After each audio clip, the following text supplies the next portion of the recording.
from the bottom. Ever since they got us, we've been going through these problems. 400 years behind and it's no promise that we gon' never actually be equal, to be honest. It's messed up how they put us in chains, kidnapped our language and changed our names. But when we speak Ebonics, then they call it a shame. They leave us with a couple options, rob us, slang, now we locked up again. How much can our skin take? We went from slaves to inmates, carrying the weight of the 50 states. Working your forms, black nannies carrying white babies in their arms. Black men sacrifice their lives in your wars, but you don't never show appreciation here at home. You treat us so damn wrong, you act like you hate my race.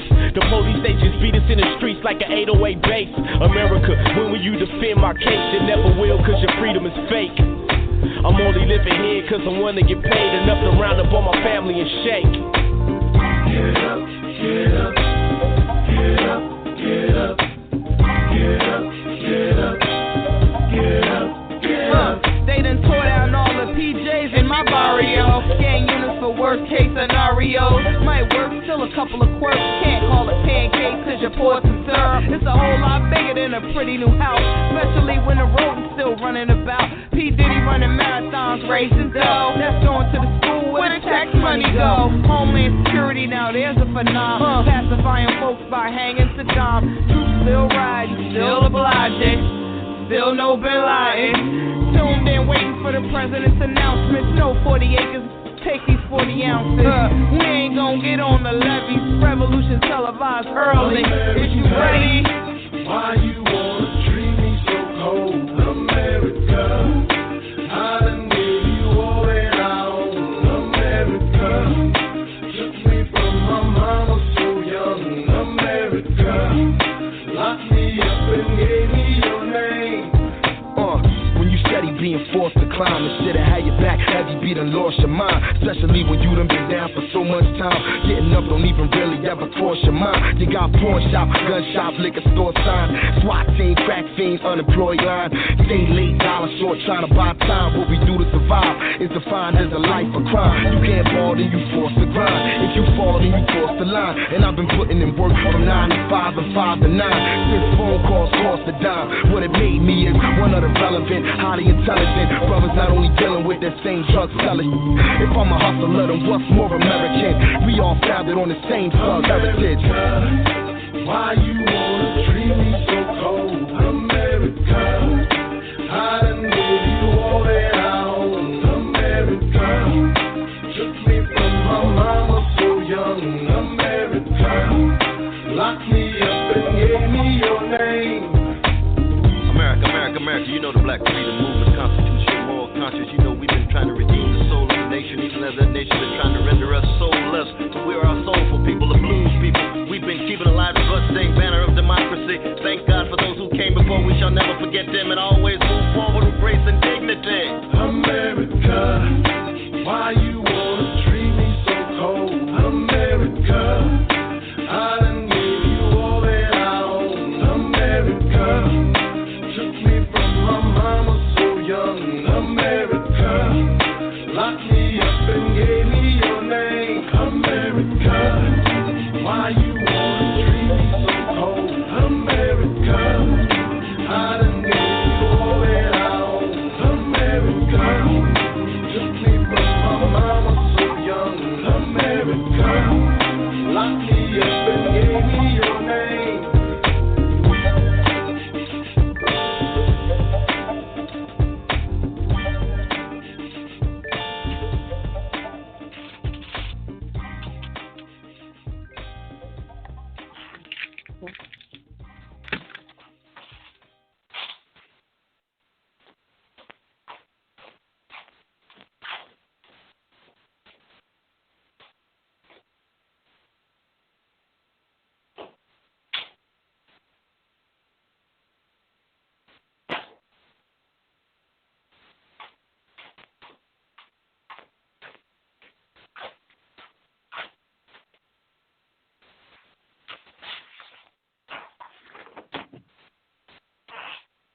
Get me back on track.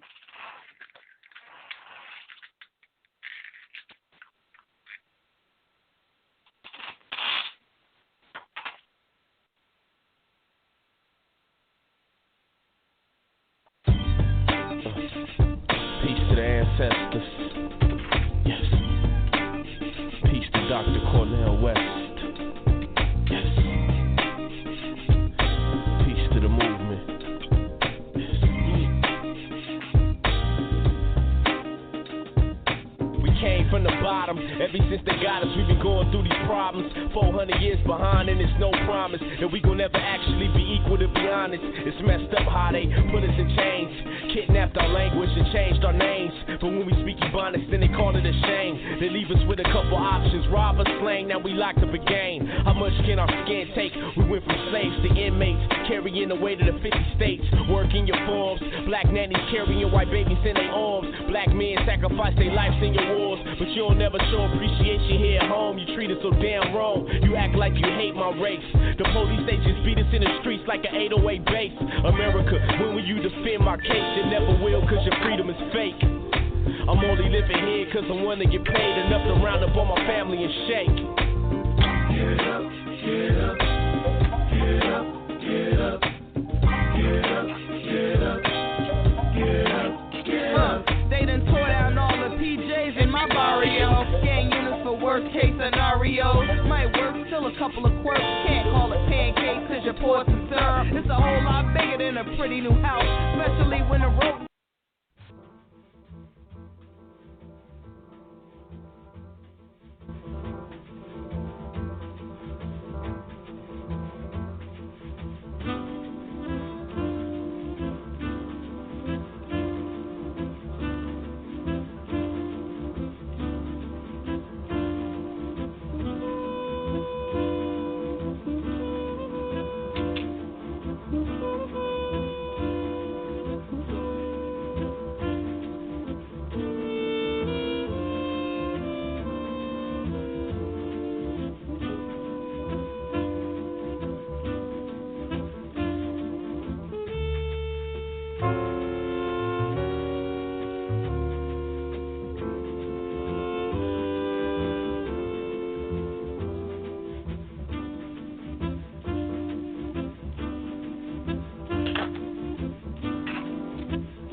ancestors. Yes. Peace to Dr. Cornel West. Yes. Peace to the movement. Yes.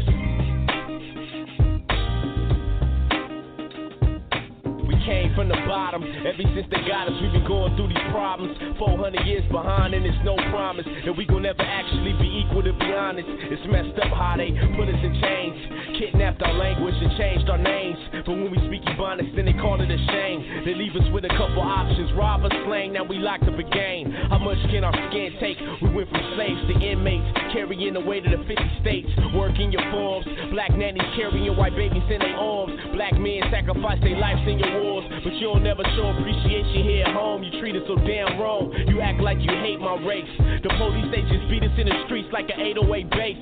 America, when will you defend my case? You never will, cause your freedom is fake. I'm only living here cause I wanna get paid enough to round up on my family and shake. Get up, get up, get up, get up, get up, get up, get up, get up. They done tore down all the PJs in my barrio. Gang units for worst case scenarios. Might work till a couple of quirks. Can't call it pancakes cause you're poor and syrup. It's a whole lot bigger than a pretty new house, especially when the rodent's still running about. P. Diddy running marathons, racing dough. That's going to the school where the tax money go. Homeland Security, now there's a phenomenon. Pacifying folks by hanging Saddam. Troops still riding, still obliging, still no Bin Laden. Tuned in, waiting for the president's announcements. No 40 acres, take these 40 ounces. We ain't gonna get on the levees. Revolution televised early. Is you ready? Why you wanna treat me so cold, America? I done gave you all that I own, America. Took me from my mama so young, America. Locked me up and gave me your name. When you steady being forced to climb, instead of have your back, have you be done lost your mind. Especially when you done been down for so much time. Getting up don't even really ever cross your mind. You got pawn shop, gun shop, liquor store sign, SWAT team, crack fiend, unemployed line.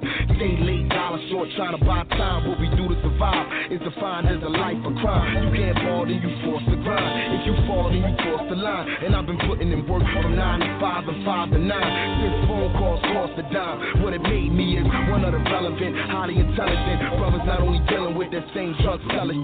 If I'm a hustler, then what's more American? We all founded on the same thug heritage. Why you wanna treat me so cold, America? I done gave you all that I own, America. Took me from my mama so young, America. Locked me up and gave me your name. America, America, America, you know the black freedom movement, constitution, moral conscience. You know we've been trying to redeem the soul of the nation, even as that nation is trying to render us soulless. But we are our soulful people, the blues people. We've been keeping alive the bloodstained banner of democracy. Thank God for those who came before. We shall never forget them and always move forward with grace and dignity. America, why you wanna treat me so cold, America? I done gave you all that I own, America. Took me from my mama so young, America. Locked me up and gave me your name, America. Why you wanna treat me so cold, America? I done gave you all that I own, America. Took me from my mama so young, America. Locked me up and gave me your name.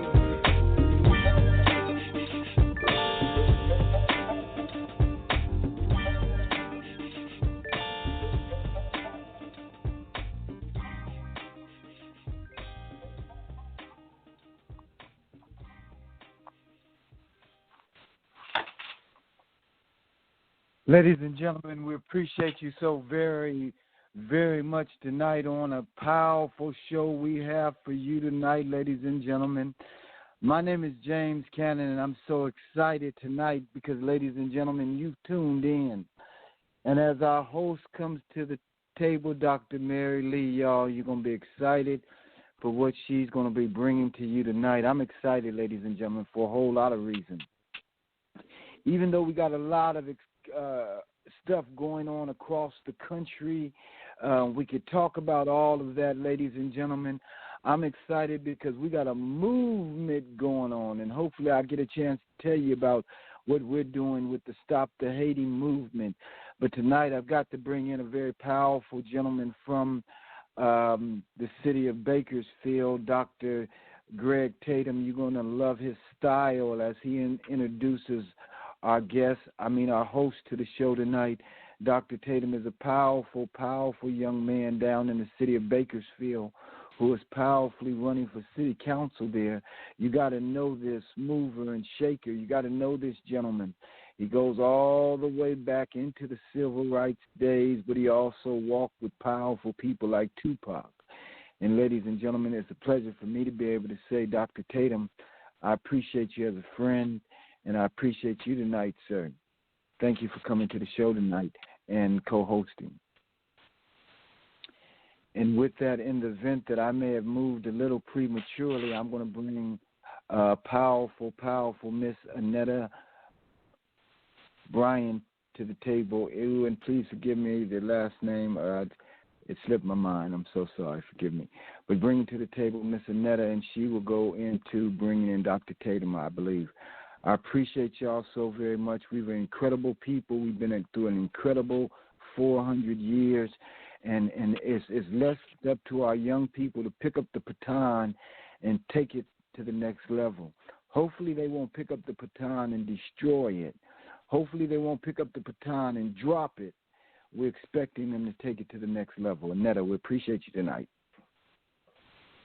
Well, good evening, everyone. Thank you so much, Mr. Cannon. And I know it's new, but it's Jabari, Annetta Bryant Jabari. I'm sorry. And it's sorry, just Miss Annetta Jabari. okay, I'm so sorry. That's Forgive me. No worries. And Miss Annetta has a powerful movement called Just Breathe, y'all. You need to know that because we're all going through times right now where we need to learn to breathe.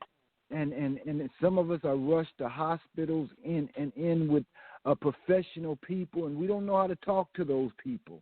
But Miss Annetta Jabari is right there in a powerful movement that's going to go across the nation and help everybody, because all of us are going to be called in at a time where we're going to need somebody by our side that knows that language, that knows that lingo, and can kind of help us over our rough spots, the evil days, if you will. Miss Annetta Jabari, powerfully with a program, Just Breathe. Share with us. Appreciate you tonight. Well, thank you so much, Mr. Cannon. And, again, Dr. Mary Lee, for allowing me to come in and represent the collaboration between what Mr. Cannon here and his son Nick have allowed us to be able to do, to collaborate across the country with the incredible 400 years. It's a campaign that will allow people to come together. As a people, we need more and more to be connected to every vine. So we are honored to be able to partner in with NCI, Neighborhood Commerce Institute, under the direction of Dr. Mary Lee and the CEO there, Jason Williams. And, again, Dr. Tatum as the co-host. I tell you, another powerful brother. Thank you so much for that, Doctor. And what we want to do is just kind of give you an idea of what we're doing together as we collaborate, these radio podcasts and other areas of the country that we're touching and pulling together. But the incredible 400 years was developed in Washington, D.C., where Nick went in and took the platform there at the U.S. Capitol and accepted the call to be the ambassador and the chair for our nation to write a new history. So in order to do that, he needs each and every one of us.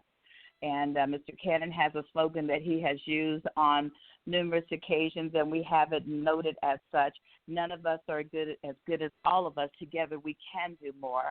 So as a people, with the times that we're dealing with right now, and I believe it's a positive movement that we're operating within. It may seem like we've got a lot of things hitting us at once, but this is an opportunity for us to write a new history. So I think we've developed some collaborations with NCI, Dr. Mary Lee's company. She's the founder there, where they go into our neighborhoods, and now we see and recognize the neighborhood is so powerful. So by going into these neighborhoods, bringing out the entrepreneurs, connecting them to that vine with the incredible 400-year campaign, letting us know what our doctors are doing, let us know what our attorneys and lawyers are doing, let us know what our educators are doing, letting us know what our students are doing. Teachers, we've got so much that we have to write as our new history. And I'm just honored and excited to be able to help facilitate that opportunity with the collaborations. And thank you again, James Cannon, for allowing us to bring that vision to fruition throughout the nation and allowing us to collaborate in such a way that we've never done before. So we're pretty excited. And I just want to take this opportunity. I'm not certain, Mr. Cannon, I think you have access to the switchboard. Is Dr. Tatum on the line? Is he available? I believe he is. Yes, ma'am. Okay. All right. Well, I'm going to hand it back over to Dr. Tatum, and he can introduce Jay, the CEO of Neighborhood Commerce Institute, which is Dr. Mary Lee's foundation and company that she's allowing entrepreneurship. So we're doing the incredible 400 years of entrepreneurship, utilizing that collaboration with Dr. Lee. So thank you so much for your time. I'm looking forward to an exciting show and the special guests that we have on our panel today. And I look forward to hearing from you all. If anybody has a pen, jot down incredible with an N. It's the letter N, C-R-E-D like David, I-B-L-E, 400years.com. Again, that's incredible, 400years.com. And there you'll see some of the relationship to what we're doing and writing our new future, our new history, and the collaborations there with NCI. Thank you so much. Well, thank you, Sister Arnetta Jabari and Mr. James Cannon. I'm Dr. Tatum, a co-host working on this incredible program with these beautiful people with Dr. Lee, 400 Years of Entrepreneurship. And I'm going to be bringing on Mr. Jason Williams in a second.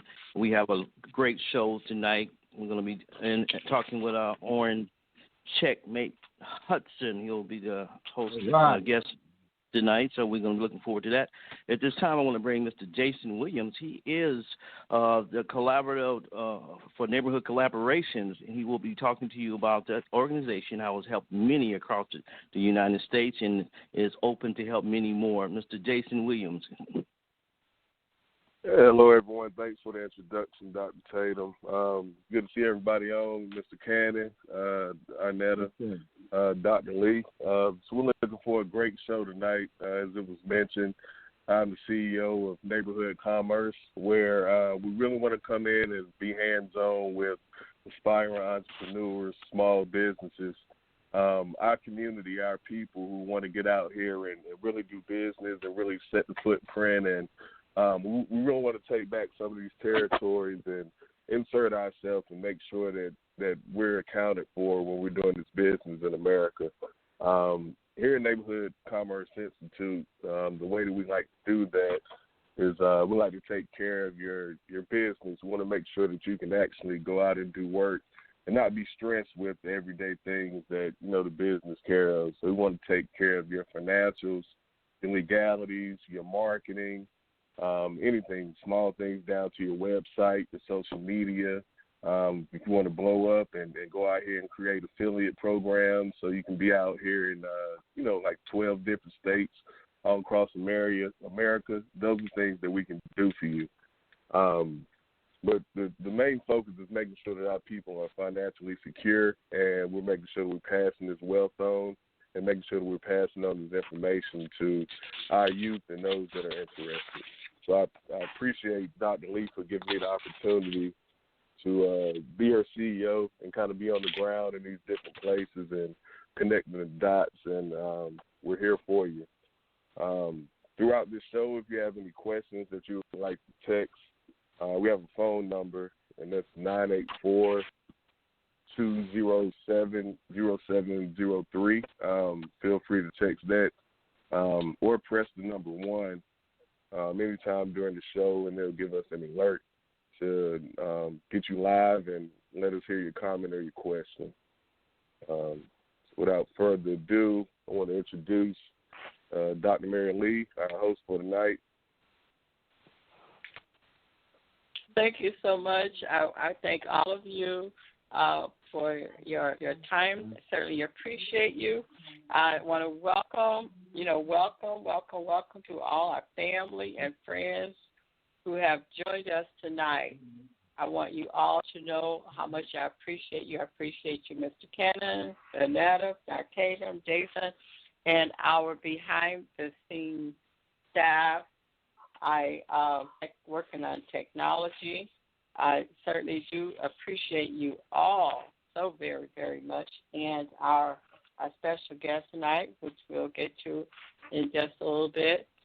I'm excited, very, very excited about our show tonight. And I do have, let's see, I got a little quiz that we're going to do. I might wait until we have a few more people on board before we do the quiz. But got a quiz that we're going to do tonight. And it's just going to be a little $25 gift certificate that will be provided to the first person who provides the correct answer by text. And so if you didn't get that text number again, now this text number is for if you have a question or a comment and you press 1 and we don't get to you for either a technical reason or any other reason, you can dial 1-984-244-0703. Now, that is the same number that you will dial to text your answer to this quiz, okay? And the $25 will be a gift certificate. And who knows, somebody might donate, and it might be more than $25. But it will be a gift certificate that you will use to support a Black-owned business. And so you will tell us which Black-owned business you want to go to spend your gift. So, again, that number is, and I always got to look for it. I shouldn't have to. It's 984-244-0703. Okay, as I said earlier, I'm very, very excited about, and I'm very honored to introduce a friend, a colleague, and a very important person in this country, and someone who's very well known, throughout various parts of the world. He has a very, very unique technique for changing the lives of children, youth, and adults as well, just nationwide with his game. Orrin Checkmate Hudson is a former Alabama State Trooper, Air Force veteran, and a world-renowned chess champion. He is the author of the #1 Amazon bestseller, One Move at a Time, How to Win at Chess and Life. He is a captivating speaker, facilitator, and is the founder of Be Someone. Be Someone is a Georgia-based nonprofit which provides a youth-focused leadership skills development program on how to win in life. How to win in life. And that we really need to know how to do in our current climate of racism. And he's going to talk about all of this, how to cope with our current climate psychologically and mentally and within. His formula using the chessboard teaches that for every move that is made, whether it's playing a game or living as a contributing citizen, there is a corresponding positive or negative consequence. And we know what that means. We always talk about, there are consequences to what you do, to your actions. And so, we're gonna get into that. He's gonna get into this. Mr. Hudson has traveled across America successfully, providing his unique, exciting, and engaging curriculum to over 55,000 young people. Support for his organization has included Jane Fonda, Tyler Perry, Steve Harvey, as well as many other celebrities. He has appeared on Good Morning America, the CBS Early Morning Show, CNN, Fox and Friends, and has been on the cover of the world's largest chess magazine, Chess, Life, and People. Mr. Hudson and his Be Someone organization has also been featured on the Tom Joyner Morning Show in USA Today, Essence Magazine, Sports Illustrated for Teens, Jet, Black Enterprise, and Time Magazine for Kids. His ultimate vision is to serve 1 million at-risk students using his motivating mantra: get your heads up, hands up, and grades up. And most of all, to never give up, no matter what. No matter what. So I'm so excited. We're going to ask that everyone feel free to join the conversation. Absolutely feel free. And I do want to take just one more second to give special thanks again to Mr. James Cannon, who is the visionary behind the 400 Years of African American History Commission, the front and the center of community development. His goal is to continue inspiring and developing the calling of just ordinary people, whether young or retired. He's the father of Nick Cannon, the National Ambassador for the 400 Years of African American History Commission, and major sponsor. Okay, and I'd just like to say, and of course, Orrin, I know you know all of this, but I just want to say that, this is very important how we're making demands of we're making demands for change, as a response to the killing, the murder of our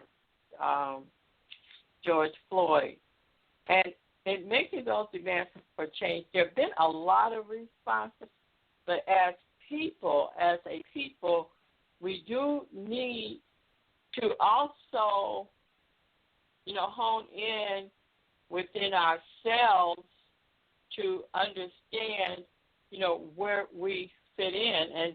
And tonight, Orrin is going to share with us how just the game of, I won't say just the game of chess, but the game of chess is so important.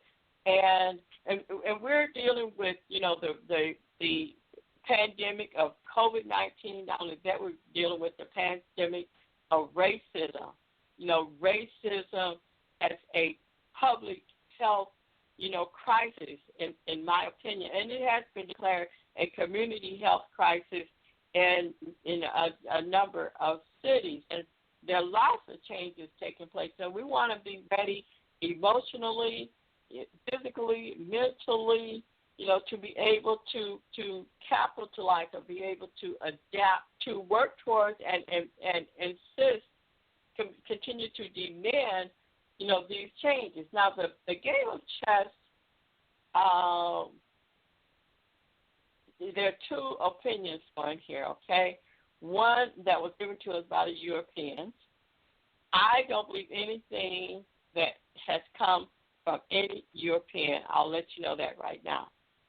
If it has anything to do with any type of history, I question it. I'm going to research it, and I will find the truth.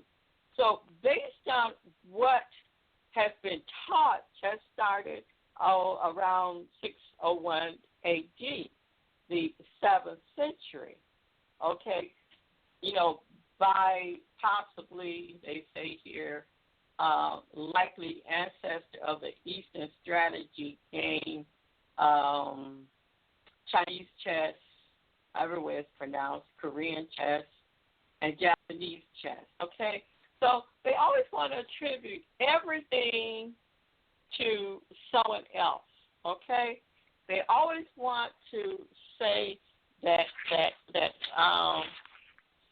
they whited out history. They changed history, totally, completely changed history, and so same thing here with chess, no exceptions. But actually, as Dr. Cornel West said in the song America, they kidnapped our language, they changed our name, they changed our history. We don't know anything except for what we teach ourselves, pretty much. So actually, the truth of the matter is that it came from us. Chess, and you'll see, some of the history of from the first dynasty burials in Egypt, and before Egypt was, Kemet was, okay?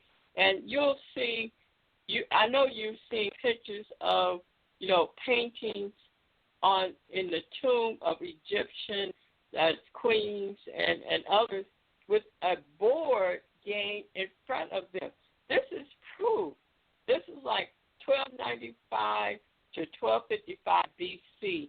Some of these are some of these photos go back to these hieroglyphics, and so they kidnapped us. They talk about looting. Oh my God, we're not going to tolerate looting, but they're looting our lives. And but this game really goes back, dates back to around 3100 BC, and the as I said, Egyptian Kemet, us. It comes from us, and so with that said, I'm going to turn it over to. Here again, feel free to press 1 as Mr. Orrin talks. I want you to come on out, Orrin, Checkmate Hudson, and tell us more about you, about the game, how, what your philosophy is, and the game of chess in relationship to community growth and development. Mr. Orrin Hudson. Thank you so much. Dr. Lee, can you hear me now? We can hear you. Am I muted? Yes. You can't hear me? No. We can hear you. We can hear you. Fine. Yes. All right. Okay. Like I say, thank you for the wonderful introduction. I get a kick out of serving the community and teaching children how to make the next move, the best move. So, Dr. Lee, thank you for inviting me. But as a former state trooper, Air Force veteran, and founder of Be Someone, I am committed, and a father of 7 children, I am committed to teaching my 4 black sons how to make their next move their best move. And I just want to say that to everyone that's listening that my main formula is to be kind and be nice, and everyone you meet is your teacher, and everyone you meet is important. And if you treat everybody you come in contact as the most important person in the world, you'll never make a mistake again in your life. I'm not my brother's keeper. I am my brother, because we all are one. And I cannot be what I ought to be until they are what they ought to be. And we all are connected. And when we come together as one, we can achieve the extraordinary. But we got to realize that the word universe means one. One song, one verse, one soul. And the only race out there is the human race. We got to come together as one. We got to lock arms. We need all hands on deck. And we got to, all of us have to look in the mirror and say, I'm responsible. If it's to be, it's got to be me. Everybody got to do their part. if you're dealing with a black business and they do something wrong, go back to them anyway and get it fixed and fix it and work with that person. We got to come together. And I'm living my dream because it's so rewarding teaching young people how to think and how to make their next move their best move. In chess, you have all the resources you need to win the game, just like life.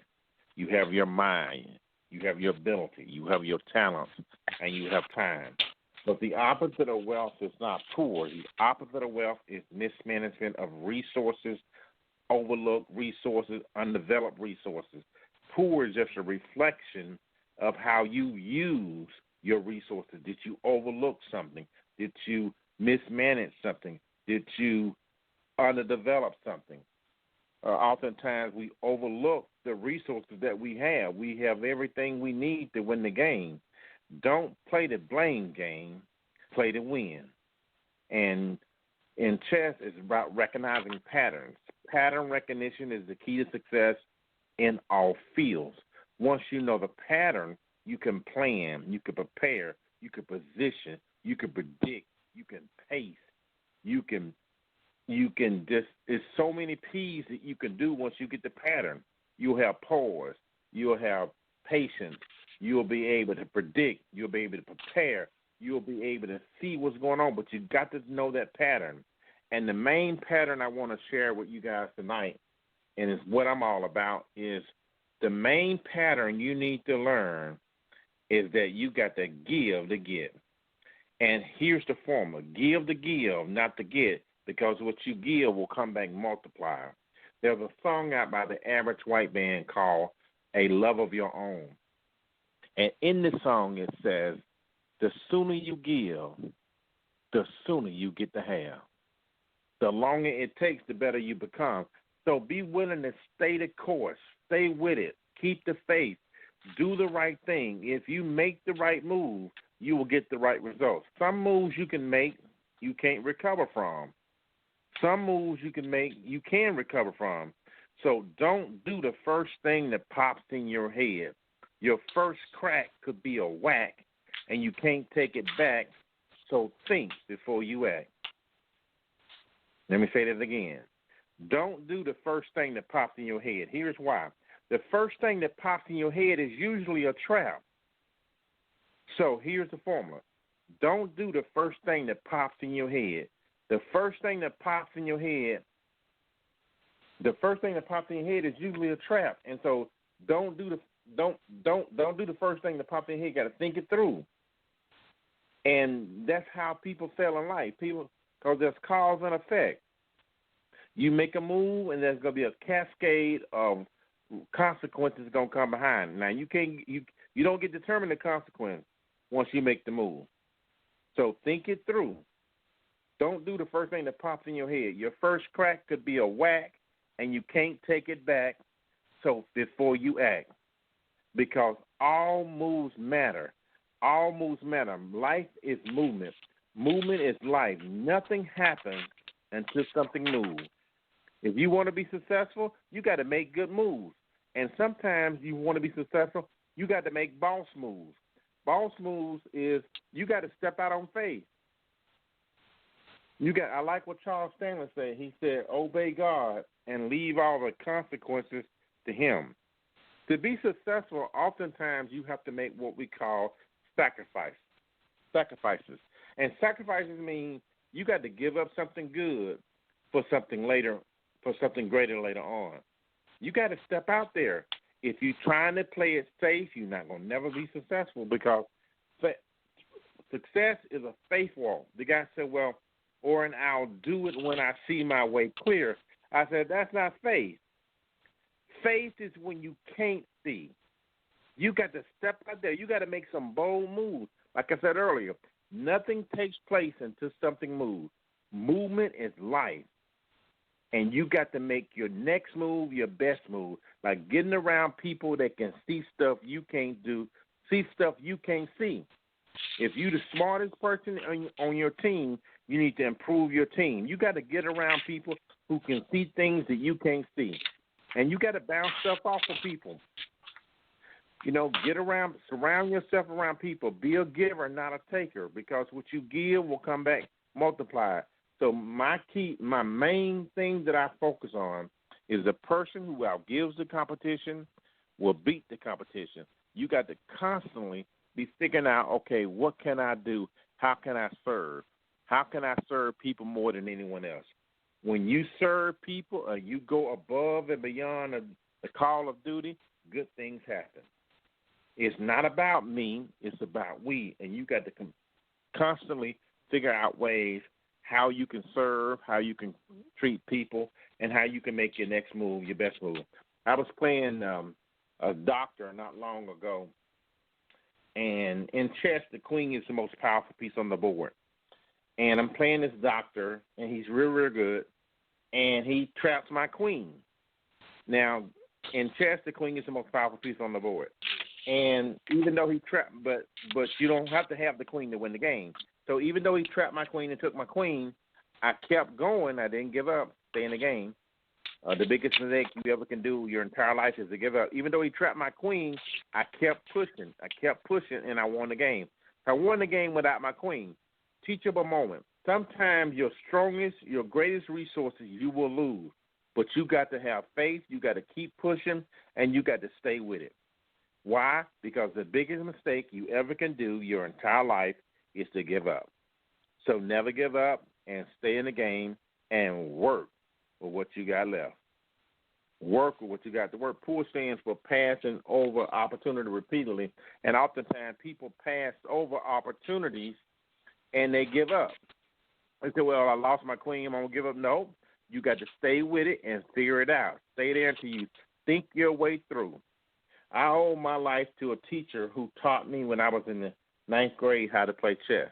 At this time, I was in and out of foster home, and I was making bad choices. And he said, listen, I'm going to teach you chess. I said, I don't want to learn chess. I'm a checker guru. He said, checkers are using half of the board. I'm going to show you how to use every single square on the board. So chess is you using all the board. Checkers are using half of the board. And that's what if you want to be successful, you got to use all your resources. You have to surround yourself around people who can elevate your game. Surround yourself around people who can see things that you can't see so you can be the champion that God created you to be. And I'll take any questions or anything you want to ask me. Okay, that is so very, very, very awesome. Questions, comments out there. Just come on in. Tap your number 1 and come on in.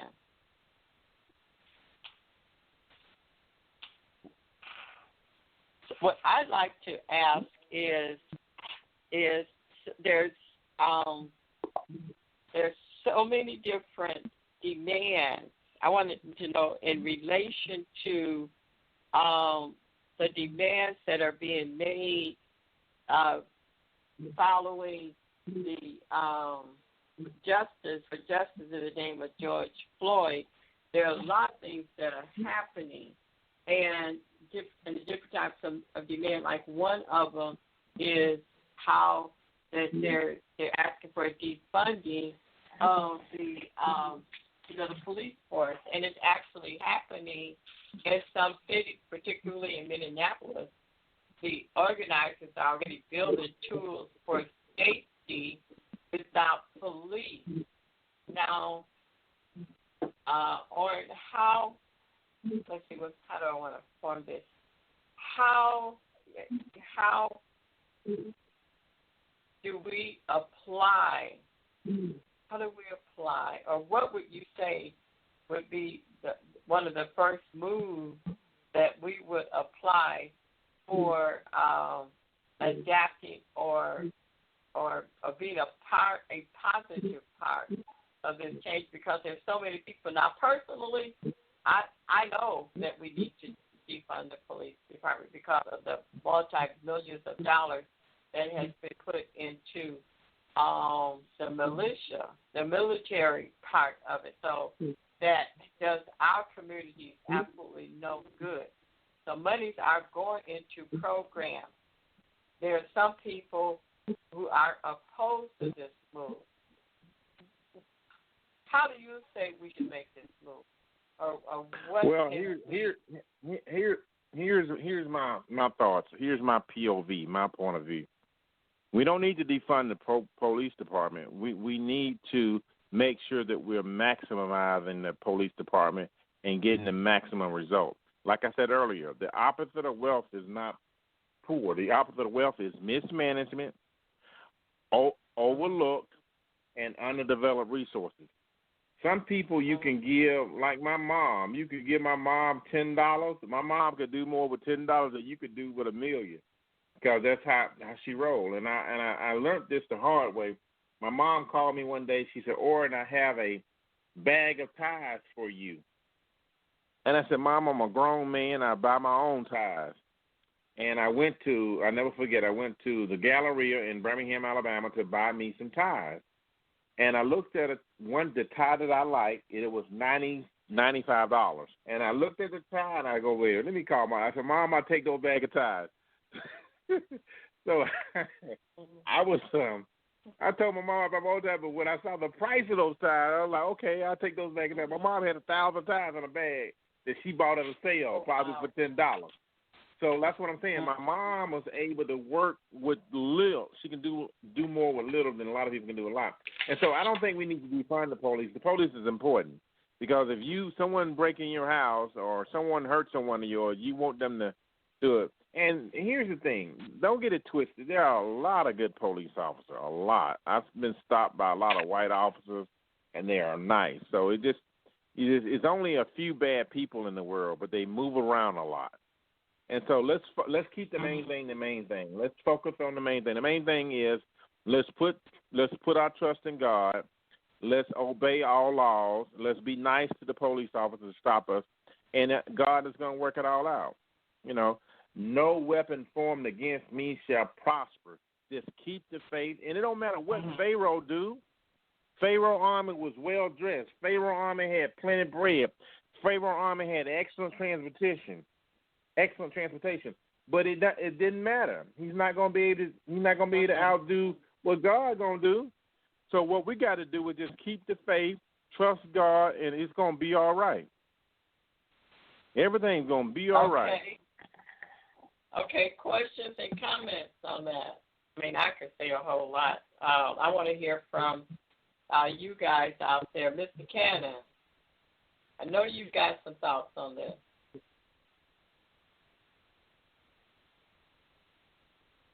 Hello? Yes, Mr.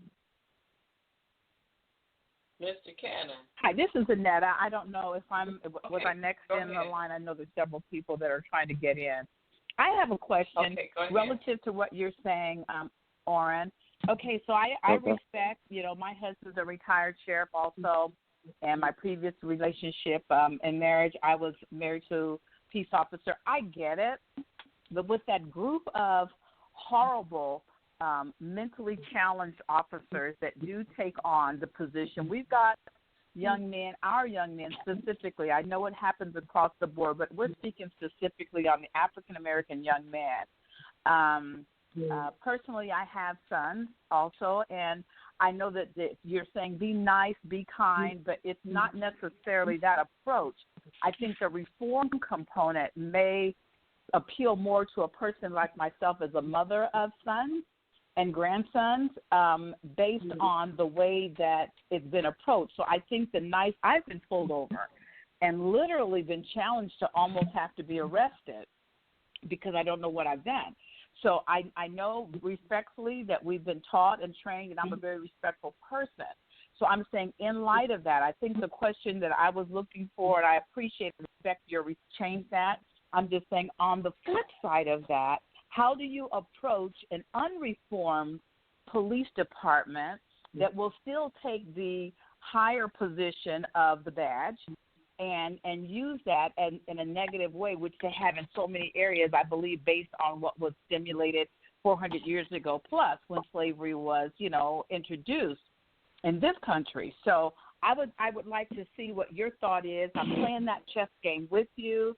I am a queen, and I want to win this game, but I also want to win so that my soldiers, my sons and grandsons, have a chance without defying the law to win. Well, I think we gotta put our trust in God, right? And we got to be not weary in our well doing, for in due season. Well, we shall reap if we don't give up, we don't look back, and we keep moving forward.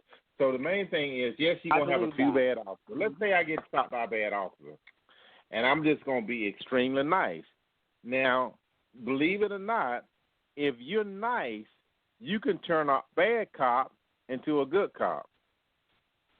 I'm just telling you that when you smile at someone, they're forced to smile back. And so all I'm saying, yes, you're going to have some pharaohs out there who's going to try to kill you. I get it. But it don't matter. Pharaoh is not going to be able to do no more than God let him do. So look at Pharaoh. He's coming out the mold. But so all we got to do, we got to stay grounded, and we got to make our next move our best move.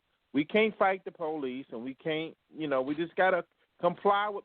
I tell my 4 sons, come home alive. I need you to come home alive. I'll deal with it later, but I don't need you to try your case out there on the streets. We just got to be cool. We got to be calm, and we got to put our trust in the Lord. Don't trust man. Man is not capable of delivering. Put your trust in God. So here's a quote for you. Write this down. It's very powerful. In God we trust.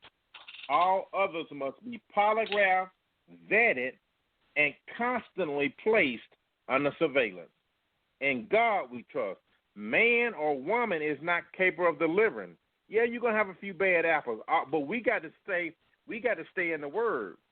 We got to be not weary and well doing. We still got to make our next move our best move, because people gonna do some things to you because they know not what they do. But you still got to keep the faith, and you still got to put God first, because man is not capable of protecting us or doing anything for us. The only somebody can help us is God. And if we come together as one, we can achieve the extraordinary. But there are a lot of good people out there. There's only a few bad people, but they move around a lot. Okay, thank you so much. Thank you, Anetta. We have another question or comment. Go ahead, caller. Ashley, blessings. Good evening. My name is Empress Lee Hong, and I'm calling from San Diego, California. I definitely agree with the brother that definitely brought God to the forefront. If my people who are called by my name will humble themselves, turn from their wicked ways and seek my face, then will I hear from heaven and heal the land. That's number one. Number two, prayer is always the answer. And just as he said, Pharaoh, the same Pharaoh that was here over 400 years ago, he was here during Moses' time. He's going to be here until Jesus returns.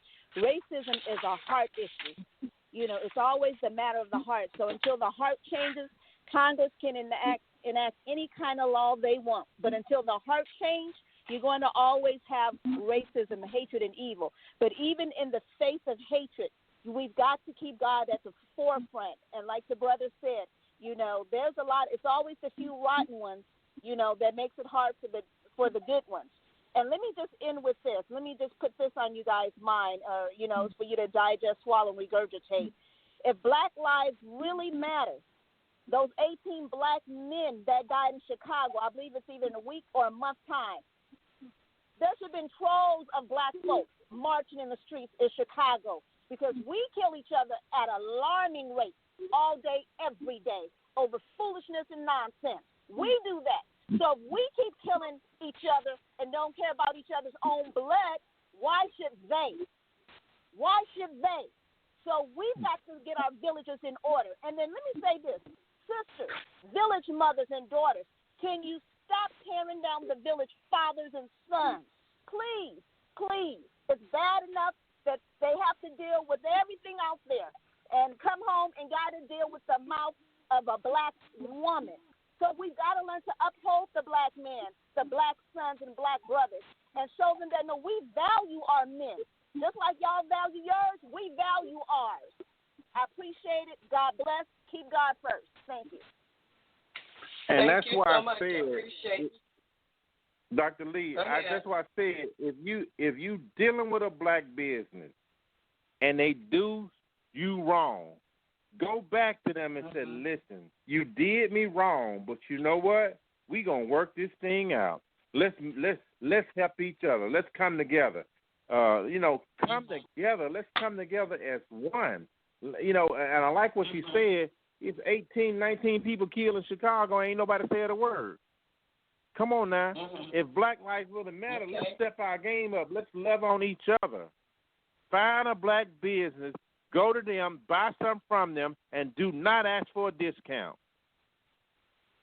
Serve people. Okay, now. Give people value. Okay. I get it. I agree with everything that all of you have said, but now I gotta come in here and let you know how I feel. And this is not discrediting anything that has been said, okay? But now I'm a black woman, okay? I raised my children by myself. And I raised a lawyer and I raised an engineer.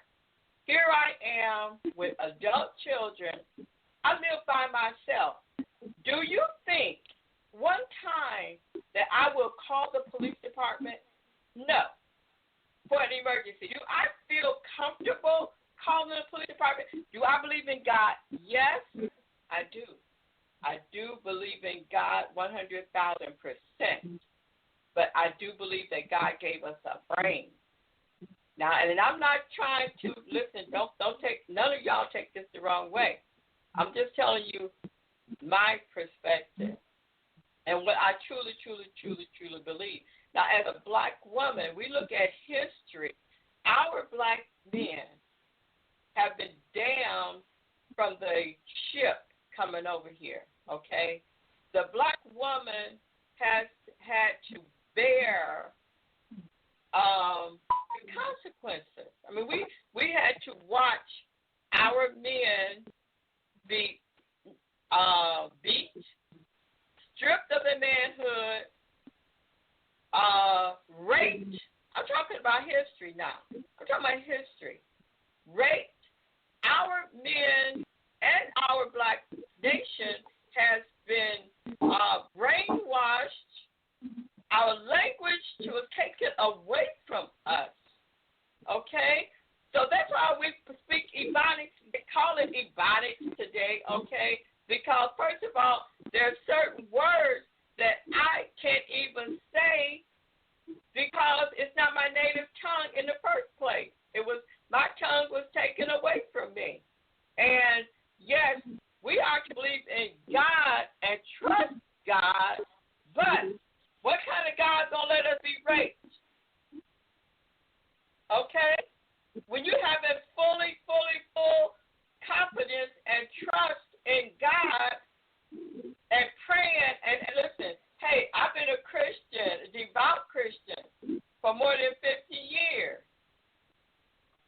For more than 50 years. When I was a teenager, I gave my life to God. And I've said it more than one time. The church to me, it's a difference in what God has called us to do and what that white man called us to do when he handed us the Bible and then gave us the interpretation of the Bible, and then told us which scriptures to apply to our lives of the Bible, and we're still doing that today. I take issue with that. Like in the Bible, there were wars. The black people, even to where we are today, the Hebrews, yes, they prayed, they had to follow what God say do in order to come out of Egypt. Yes, that God uses people. See, this is the problem I have when we say let God, let go and let God. Like let go and let God do what? God has.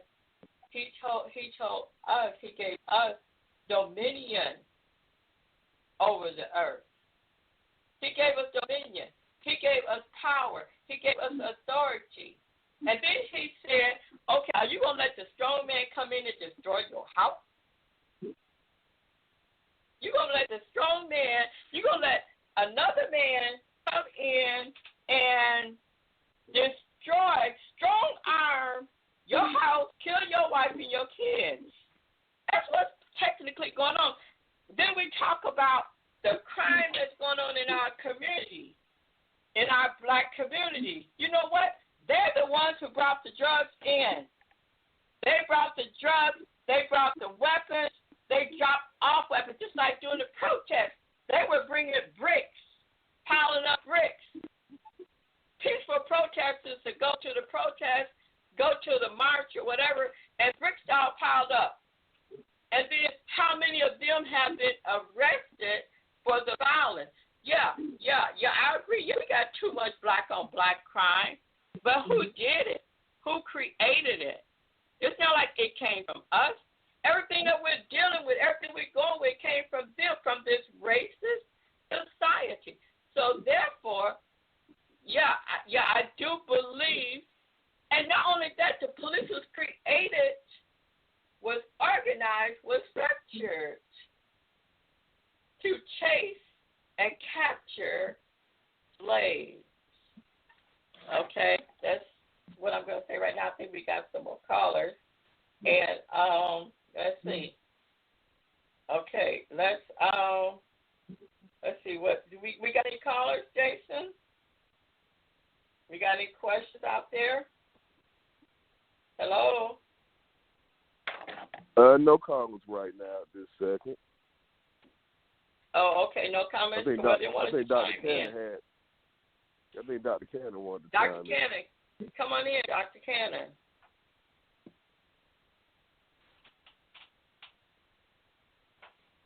Dr. Cannon, is this line open?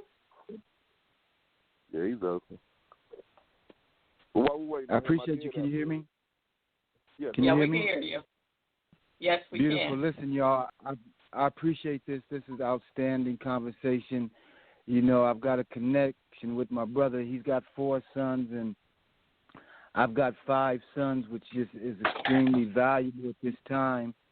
Being able to speak into the lives of young men all across this country is just extremely valuable right now, to be able to hear wisdom on the table, you know, from a man is real valuable for our young men across the country right now. You know, when we look at the fact that you have a powerful book, you have the mind of a chess player, can you talk to us for a minute about the mentality that we should have in this hour in branding a book product that we could sell and that we could market, and utilizing those tools? How did you do what you did with your book, and with the mentality of playing chess and playing to win and not get checkmated? How do you critique what we're doing as a people, marching in the street from a chess standpoint? Would you say we're marching into a winning situation, or would we be marching into a checkmate situation? So if you could critique those 2 things, I would appreciate it. Whether or not we're marching into a checkmated situation with how we're moving, and then branding of a book product like your #1 bestseller. Can you talk to us how powerful that is for a family or person to get a product? Well, let me just say this. This is what I'm going to share with you guys is very powerful. The best move on the board looks like a bad move. Just let that soak in. Let's park right. I'm gonna park right here a minute. In it, you know, sometimes doing a chess match, you got to give your queen away. Magnus Carlsen 2 years ago, maybe 2.5 years ago. I was in New York when this happened. He made a move on the board that shocked everybody. He took his queen and set it in front of a pawn and a king, and the guy could take the queen for absolutely free. He didn't get anything for it, and people thought he was crazy. But that move won $1 million. And so the point I'm trying to make to you is we're marching toward a checkmate because We doing things what looks like a good move is not a good move. What looks like a bad is life is a paradox. Paradox means it's the opposite what you think. You think if I give, I lose. If I do it peacefully, I don't win. Yes, do it peacefully. Be kind. It's going to win. Because some people will come to you and say, wait a minute, let's violate, let's kill Moses. No, we're not doing none of that. Come to you and say, let's blame Moses for this. He's the reason we out here. Pharaoh's going to get us. The Red Sea there. I got to go by Red. No, you walking by sight. And the winning move when you walking by faith is a paradox. Paradox means it's the opposite of what you think. Paradox means it's bizarre. To win in life and in chess, you got to make moves that are bizarre. The only reason the Philadelphia Eagles beat the New England Patriots is because the Philadelphia Eagles did something that was bizarre. They lined the quarterback up, and then they took him off and walked him down to the end. The defense said, what the world's going on? The winning move is a crazy move. It's a bizarre move. So, yes, we got to change the game. We need leadership. We don't have nobody black leadership. It's going, wait a minute, no, we're not doing none of this. And so here's what I would say. We're going to march, and if you see somebody out of line, report them to us. You get we're going to pay you to let us know if somebody's out of line. We don't need this nonsense. We got to have some leaders saying, look, we're going to do this the right way. We ain't burning down no buildings. We ain't doing that. And if we catch somebody doing something, there's going to be some reward money for that. Get a picture, get that person, and we going to get something done about that. We going to do this the right way. And if we do it the right way, we got God on our side. And one person plus God is a majority. Imagine it. My message is my message is this. Don't do the first thing that pops in your head. The first thing that pops in your head is to kill Moses. Blame Moses for this. He's the reason we out here. Let's kill Moses. Nope, we're not doing none of that. And so here's what you got to do. Create you a stop doing list. Stop taking the easy way out. Stop doing the things that look nasty. The best move on the board is a bold move. It's a faith move. You got to walk by faith. Faith is do the right thing. I know it's hard. I know it's crazy to love your enemies. But when you love your enemies and you good to your enemies, you're going to win.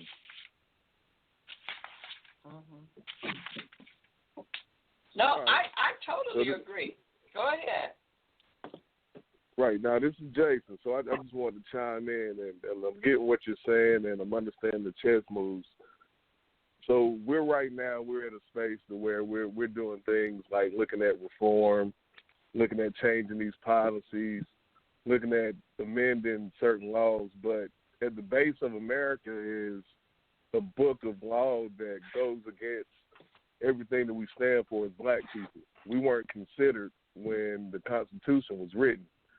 So when I'm looking at something bold, I'm looking at challenging the entire basis of all of these laws. I'm looking at challenging the Constitution. It's been almost 250 years since it's been written, and we've had no input besides putting laws on top of laws on top of laws that go against the original law of this land. So how do we go about implementing these new laws with the base of what we're doing that's going against and is not considering us, and it hasn't, and it never will? It's really not about the laws. Like you said earlier, it's a hard issue. It's all good. God law is the only law that matters. And I'm just telling you, brother, everything's gonna be all right. There's a silver light. There's a song called "What Faith Can Do." It's that no matter what happens, there's a silver lining, and you can't panic. It looks like you look this way. You say, "Wait a minute, that's Pharaoh coming," and I look this way at the Red Sea. No. Just take a deep breath, and just God is still on the throne, brother. Be not weary, because God's got this. We gonna be just fine. There's a mother out here that had 4 kids just like you, And now she's down to 3. And I don't think down. And I don't Right. think that church is supporting her feelings. And I don't think she's going to see that silver lining. And so at that point, what do you tell that mother or that father? I tell my mother to keep the faith, that God is God. You know, God allowed it to happen, so it's all good. You know, it's absent with the body is present with the Lord, and that God is going to make it up to you. Let me give me an example. Job lost his children. Job lost everything, and God gave it all back. But Job didn't panic out and cuss God out. We ain't doing none of that. We're going to stay cool. We're going to stay calm. We're going to stay collected, because God, being a God of justice, will not let evil win over good. Just keep the faith. Somehow or another, God, being a God of justice, will not let evil win over good. You don't have to worry about what Pharaoh trying to do. It ain't going to work. He going to try, but it ain't, because God is going to make it up. God gave Job double for his trouble. And you say, well, he gave him his children back. What about the other? His other kid was in heaven, so he got double on them. So just keep the faith. It's all good in the neighborhood. Can I jump in too here? What was really valuable as we trust in God is to be able to understand that directs us towards family. So once we identify what God is saying for us to do in this hour, if we're playing a chess mentality, then we're playing to win. That means we got to pay attention to what's going on. Every move, we got to pay attention, y'all, because the opponent is playing to win and to put us in a checkmate situation. So we got to bring our families in a little closer. We got to forgive and talk and love and build strength within your family right now. When you see supermarkets shutting down and stores and churches closing and we don't know, this is the time not to disconnect, but it's time to connect. See where our strengths are. If you got a business, if you got a book idea, I say put it together with your family and then produce that book and put it out there and change your finances, y'all. Because if we're talking biblical, if you remember Joseph, there were 7 years of plenty and 7 years of famine. And they had to do wisely in those years of plenty to get ready for those years of famine. If you remember those spies on top of the hill, it was 12 of them. 10 went down. 8 came back saying that we be not able. The other one said, we'll be able. Let's go down at once. There's milk and honey down there.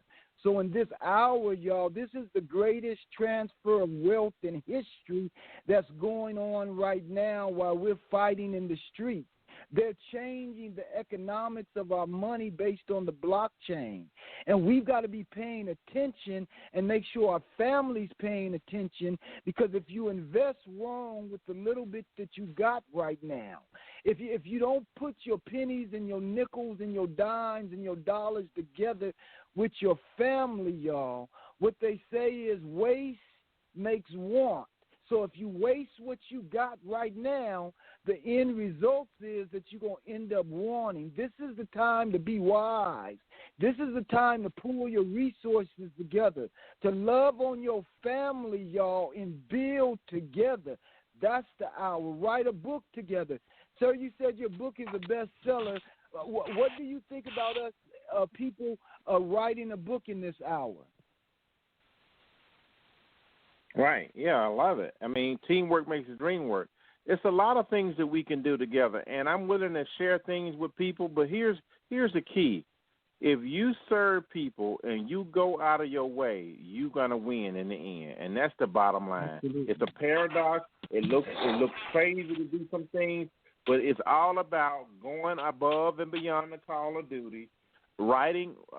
Here's an idea for everybody. When you come up with a good idea, create a folder on your computer and write it down. And every time you come on, write it down. And that way you'll have a plethora of things that you can pull on from time to time, and you can lean on what you've already written, and you can create your book.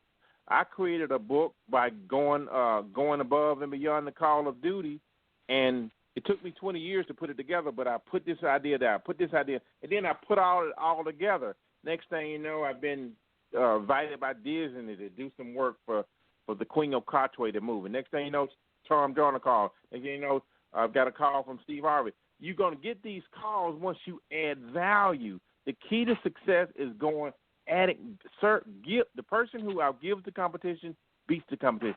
Give people more value than anyone else. And when you go the extra mile, there's never any traffic jam. And when you go the extra mile, you will win every time. But most people want to do the bare minimum.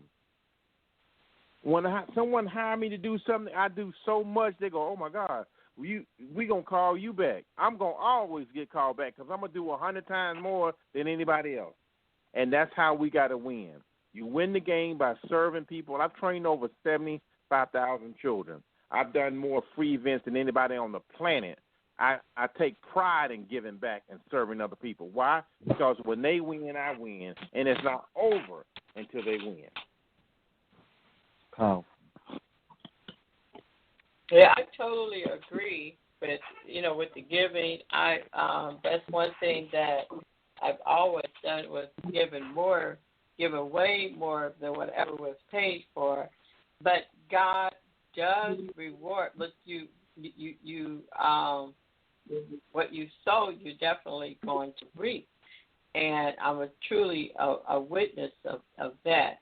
And I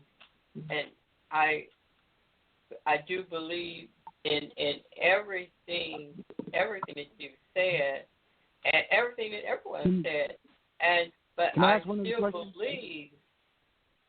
We have a question? Go ahead. Yeah, I wanted to ask one other question too, because I think you said you were in the National Guard, sir. No, sir. I was a state trooper. I mean, Air Force. I went in the National Guard. Air Force.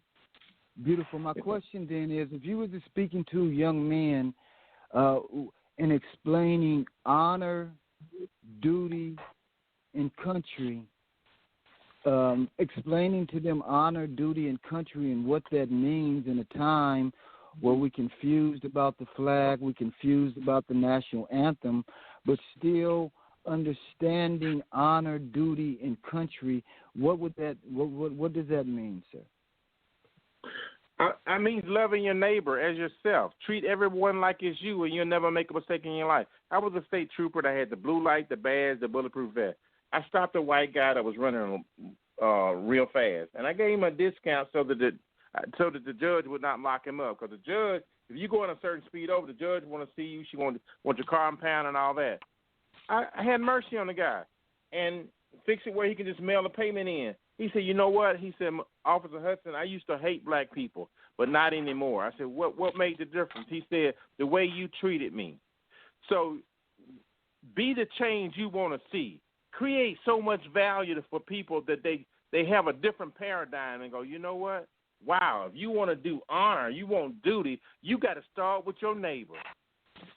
You got to love your neighbor as yourself, and you got to treat people better than you want to be treated. And if you give and you put it out there, it will come back multiplied. If you want honor, you want duty, you want to love your country, start with your neighbor. Don't worry about who's in the White House. Worry about who's in your house. Okay. So, and I agree with that. However, I'm making it personal now, okay? And I have to, because all of my beliefs have been developed from life incidences. I truly believe in utilizing all resources. Like that move, we have to do. This is why I am so adamant about and we got a comment that I got to go to, but I want to say this first. This is why I'm so adamant about the collaborations, the Neighborhood Commerce Institute and the collaborations, because together is how we bring about a change. It was together that the children of Israel were able to go to take the wealth go through the Red Sea. It was together that it's together on one accord that the white races are keeping us suppressed. And I know a lot of people don't feel that way or whatever, but I can't help but to go back to my father and my life, my own personal life experiences, and relate my losses in my own personal family have been 7 young black men, 7 killed by violence. So I understand and relate and know that feeling. I know the pain. I've cried. I still cry today, knowing that we were set up.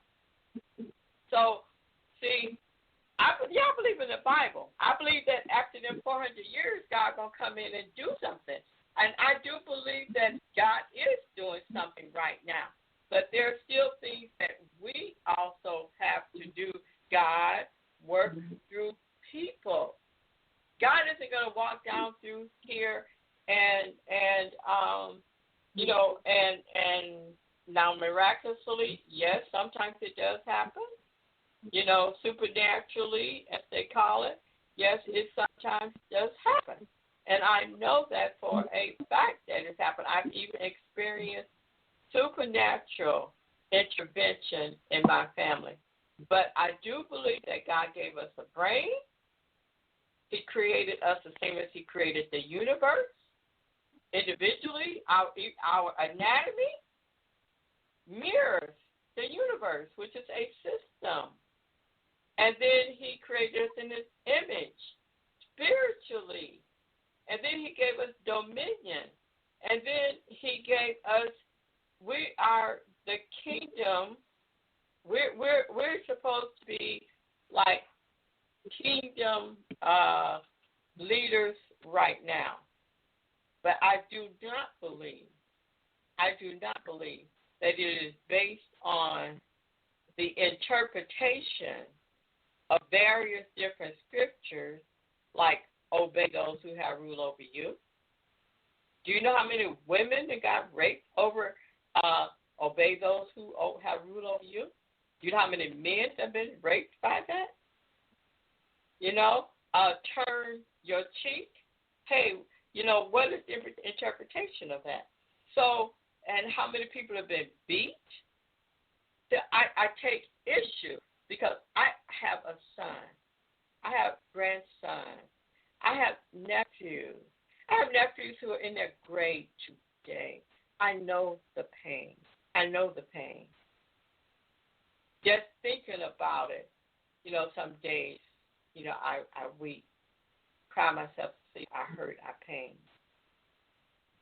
So I do believe that there comes a time, just like with the Civil Wars and with the slaves standing up, we would not have any of the freedom that we have right now.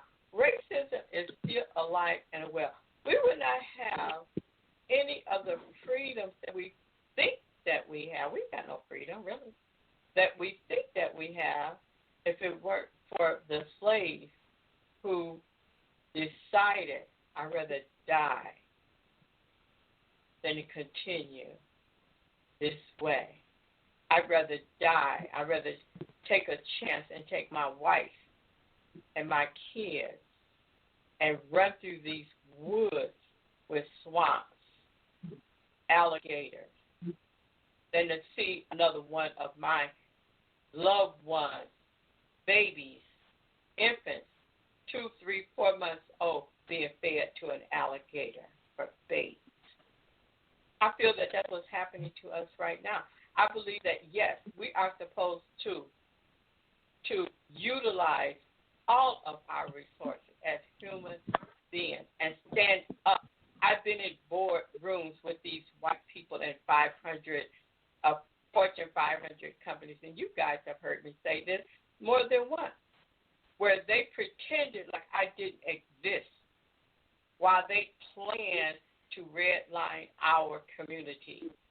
while they planned to make sure that we didn't get money in our hands, while they planted the Arab liquor stores and the Chinese, while they organized and structured the Chinese hair stores and funded them.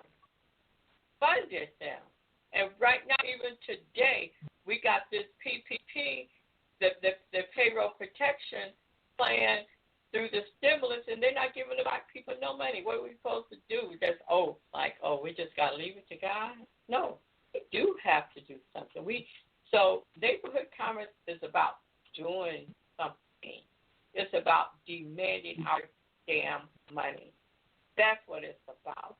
It's about, I'm sick and tired of you white people sitting in this boardroom and planning me out of the funding. I'm fed up with that. I've done it for 40 years. I'm not doing it no more.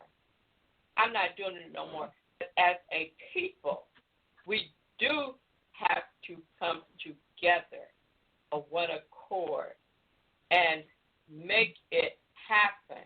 We can't just sit up and wait on God. And we got so many comments, so I'm going to have to shut up.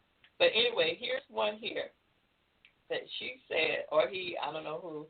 It says, always black people are expected to accommodate bigotry, cure racism.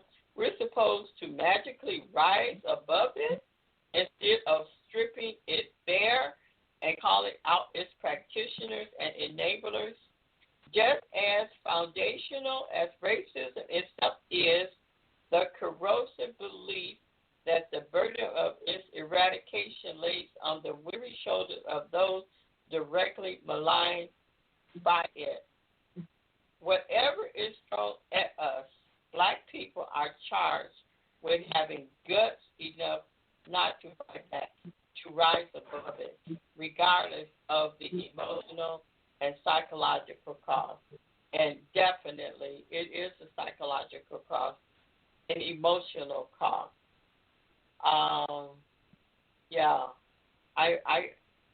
I understand that. So that was a comment. Who would like to respond to our audience? The lady that made this comment. Anyone. It could be another audience person. Come on. Well, I'd like to respond. This is Mr. Cannon. Imagine if there was a building, a 35-story building that was built. It's got air conditioning. It's got business. It's got a lot of commerce going on, ingenuity, a lot of stuff going on in this 35-story building. But imagine if there was a people that wasn't included in the business. They had to stand on the side and watch. And so therefore, they decided that since they're not included, then they're going to come in and tear it down and destroy it. They're not going to go in and try to assimilate, even though they wasn't included in building. They wasn't included in the blueprint. But now that it's up and it's thriving, they have an opportunity to go in and assimilate and learn and grow, or they have an opportunity to go in and totally demolish and destroy that building. Now, the thing is, if they go in and destroy and demolish the building and that whole commerce, we have no problem with that. If they got a plan to rebuild something better and more outstanding and more inclusive of everybody. Tear it down if you got something better. But if you don't have anything better and you tear it down, then it may stay vacant for the next 100 years. Now, we got to ask ourselves, do we want to be inclusive to the point where we're willing to help change what's already been built, or do we want to destroy it with no plans of rebuilding something better?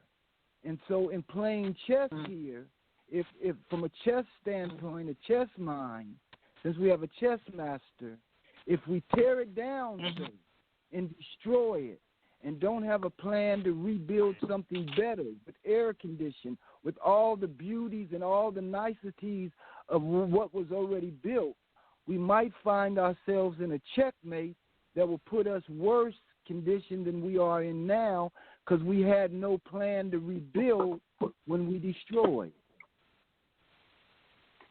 Okay, Orrin, go ahead. Respond to that, please. Well, like I said earlier, we see somebody that we got to police each other. If we see somebody out of line, we gonna call them out because silence give consent. I tell my children, I have 3 girls and 4 boys. I have 7 children, and I tell my black boys, I said, listen, if something go down, you be kind, and then get me involved. But I need you to come home alive. If you try to solve your case out there doing something stupid, then that's on you. Don't call me if you did something stupid. Just you get pulled over, yes ma'am, no ma'am, and everything. Be kind, and then we'll go from there. Right. But I feel the main thought is that God, being a God of just, is not going to let evil win over good. Bad things happen to good people, Not but at in the the end end, of God the day. works it Not out. at the end of the day. I agree. Go ahead. I'm sorry. Yeah, because look at Job. He lost a lot, but it works itself out. But I'm not saying, they came to Jesus and Jesus said, Jesus, he hit me, let's hit back. Jesus said, no, Jesus said, wait a minute. They said, Jesus, this guy hit me, so hit back. Jesus said, no, we ain't doing that no more. He said, Moses has lost his mind on that one. He said, this is what we're going to do. We're going to love our enemies. We're going to do good for those who try to harm us because God is going to work it out. But when you be kind to people, like I was, one of my employees went to the store the other day, and she said, the lady's being mean to me. I said, be nice to her. Just be nice. And she said, Orrin, thank you, because at the end, she gave me all kind of free stuff in it because she overcame badness with good. That's true. I said, smile at her. That's true. She ended up smiling at her, and the woman gave her all kind of free stuff. So you only have to pay. It went from being bad to good. So that's how you win. You win the game of life by being kind and let God. It's a heart problem, and when your heart is right and you love people, it works out. That's why I say if you have a black business that's doing you wrong, go back to them and make it right. Say, listen, I'm gonna support you anyway, but here's what we need to work on, because we got to come together and help each other. And if black lives really matter, it starts at home. Right. Okay. Thank you so much. Thank you. We got a question. Jason, go ahead and connect the question or a comment. Jason, we got a new comment. Yeah, we do. Go ahead, caller. Am I on? Yes. Hello? Yes. Okay. Yes. This is Judy from Woodbridge. I was listening to all of everyone, but I understand what the gentleman is saying about God will work it out and treat kindness kindness will like you say will cast out all wrath and all this I believe that because I'm a Christian also, but he has to understand what you're working with these young people. Most of these young people don't, they were not raised up in the church. And this is the problem now, that we don't have the things that need for them to be, to know God, So they react. They have so much pent up anger and so much pent up about anything. Because if the fire didn't started where George Floyd, they didn't start burning things down and doing things, nobody would have heard them. This is how they feel, So we cannot say, to tell them about God right now because they never knew God. There's no one to introduce them to God. This is the type of things that they need in the neighborhood.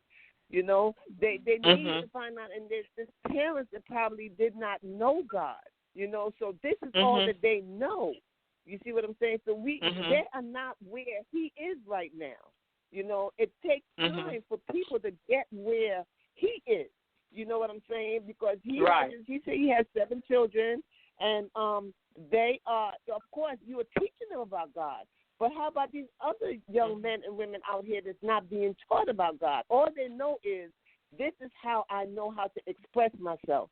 And things that's been happening up and pent up so long that now it's just an outburst, And if this didn't happen, them doing what they did, I mean, all of this would have never came down. It would have never happened because, everybody's saying, just wait, it'll take care of itself, and just wait. And for years, at my age, I can't do that.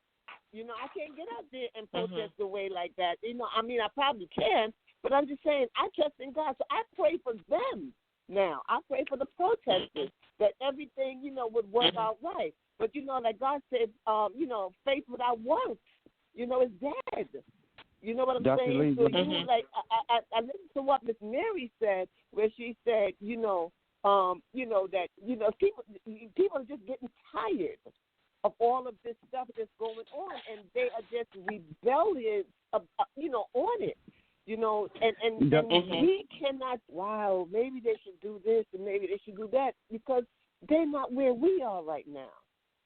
Dr. Lee, so can I don't want to take up too much of the time, but I just I'm sorry. Go ahead, because I know you've been trying for many, many weeks to get in. So you take your. Go ahead. Yes. Say what you got to say, sister. Yes, I have been. I was so surprised that I got through tonight. But, this is such a wonderful topic, and like I said, we just can't say, don't tear this down, don't tear and build up this. Right now, these young people are not thinking about that. They are thinking about, you're killing my people, you're killing the black people, and we are not going for it anymore. You know what I'm saying? So they are hurting. These people are hurting. Just like you said, the guns. Who brings the guns into the black neighborhood? Who brings the drugs into the black neighborhood? You know what I'm saying? Right. And we're not educated to say, you know what, don't bring that in here. We're not going to do that. They figure this is a way, we don't have anything, and this is the way we can get something. So this is what we're going to do to get it, regardless who bring it in here. And that's the reason why they're killing each other, because they are competing against each other. Or you have more than me, you have more guns than me, or you have more drugs than me. And this is what they let loose in the neighborhood. So this is what Dr. Lee? This is all that they know. Yes. Dr. Lee? Dr. Lee? Dr. Lee? Yes. There's some children. Okay, yes. Okay, thank you so much. Thank you so much, Judith. Go ahead, Dr. Lee. Dr. Cannon. Yes, go ahead. I want to speak to that. I want to speak to that so strongly, and I appreciate my sister for calling in. I have a book called "Help My Son Has Lost His Mind." It talks about what a parent should do when our children start listening to peer pressure. Our children start listening to knucklehead kids at school and start following them. They get into mob groups and they start doing knucklehead stuff, and their parents have to go down to the police station and bail them out. At this time right now, when you say, if your child wasn't raised in the church, you need to get your child in a church right now, in a Sunday school where they've got good men in that church that will help mentor your son. Good women in your church will tell your daughters to keep their legs closed and don't run off with every boy on the football team. If mama can't tell you at home, then you better. If your child wasn't raised in the church, that's not an excuse, because there's too many churches on every corner across this nation. One of the problems that kept us, the thing that kept us from burning this nation down with all the hell that was thrown at us as a people, is the churches. The churches in the community across this nation, whether you like them or not, the black churches have kept us from. But they're not going to the churches. Her point was that they're not. So therefore, they're not going to church. Go ahead. My point is simply this: you got to get your child in a church where you got good people. There's people, men and women, that will help mentor your children. That's the reason right now our children are in the street burning down stuff with cameras on them. They got up-close cameras on these kids that's burning down stuff. And you know what? Your son and daughter that's going in there to get stuff right now, they're going to be locked up with 5 to 10 years. Haven't we learned that already? They've got the key to the cells. They will lock our kids up for 50 or 60 years and throw the keys away. Mamas, don't send your kids into the street telling them to go burn down stuff and to get stuff and get what you didn't have. That's a foolish move, y'all. You're going to get put in checkmate. Your child's going to get shot, killed. Right, what the brother was saying, we got to bring love back, y'all. I'm doing a show tonight right after this one, 8:30. You can tune into that show. We talking about Black Lives Matter or Stop Hating. Black Lives Matter or Stop Hating. You can call into that show 515-605-9876. That's at 8:30. And let's talk deep on this. Don't send your children into the streets. They've got cameras out there, y'all. They're passing laws to lock our kids up. People running in the streets and they don't realize you're gonna have some federal cases coming down on y'all because you ran in there and stole some stuff and somebody got killed. Now you got a homicide. Mama, a good daddy would say to his son, "We going to church. We're going to go to Sunday school, we're going to go to brotherhood meeting, and we're going to talk. If you don't know how to handle yourself when the police stop you, there's some men in the church. There's some brothers that can help you understand you can't go word for word with a man that got a gun on his side. A mama might tell you, don't let nobody disrespect you. If they disrespect you, son, you stand up for yourself. But a daddy is going to say, son, you make it home safe.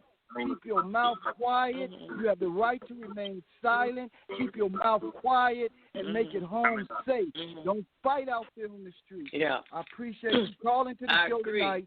515-605-9876. It starts at 8:30. I appreciate you, Dr. Lee. It's called Stop Hating or Black Lives Matter.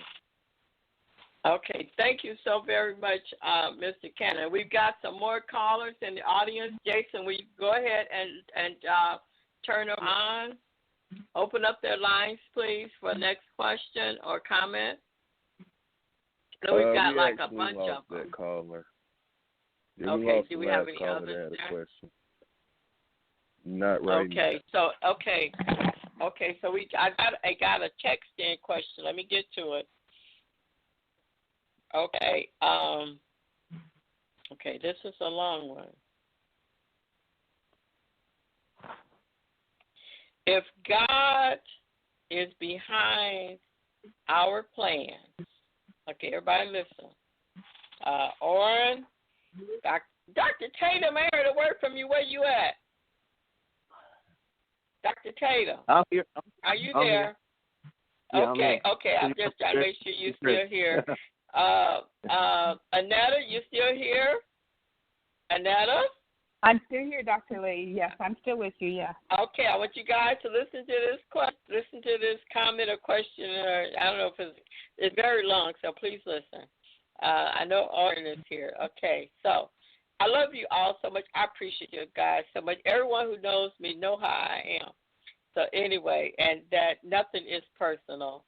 Okay, here we go. It says, if God is behind our plans, why does God let us take the wrong direction. Isn't God supposed to equip us adequately? How do I know what God wants? Do scriptures give us specific formulas on how to deal correctly with every situation we face? Should we examine the scriptures for the answer every time we make a decision? That's a lot of questions in here.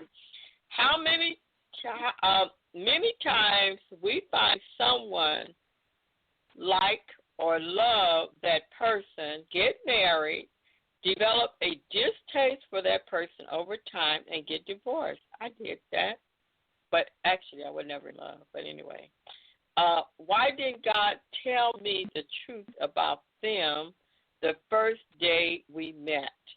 Why did God send that person in my life? Oh, my God. Oh, my God. Why?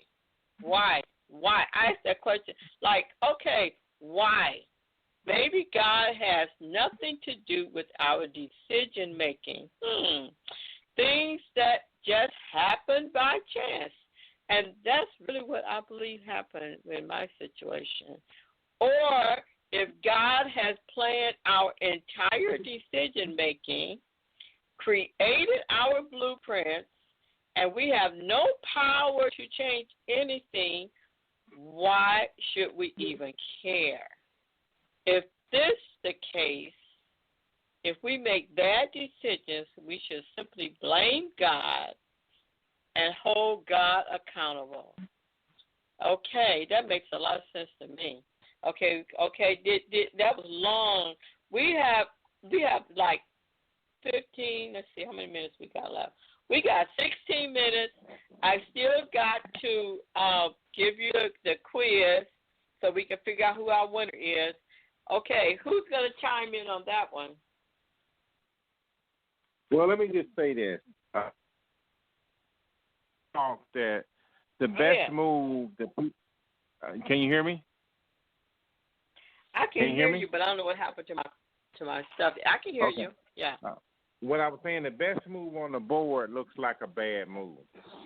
Let me give you an example. There was a homeless man. He went into Burger King, and he went up to the counter, and a 16-year-old young man took his order. He said, "Young man," he said, "I'm homeless. All I have is 50 cents." He said, "Tell me what I can buy for 50 cents." And the 16-year-old kid said, "Sir, it's really nothing up there for 50 cents. He said, "Well, take your 50 cents and put it in your pocket." And he said, "I'm going to pay for your meal today." So the kid reached in his pocket, pulled his debit card out. He said, what would you like? And the man ordered a meal. And the kid swiped his debit card and paid for his meal and gave it to the homeless man. Now, a lady behind the homeless man saw this, and when the homeless man had went off, she walked up to the 16-year-old kid at Burger King, the cashier, and gave him a $100 bill.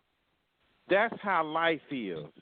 The winning move on the board is to take care of your neighbors, serve people, go out of your way, and miracles will happen in your life.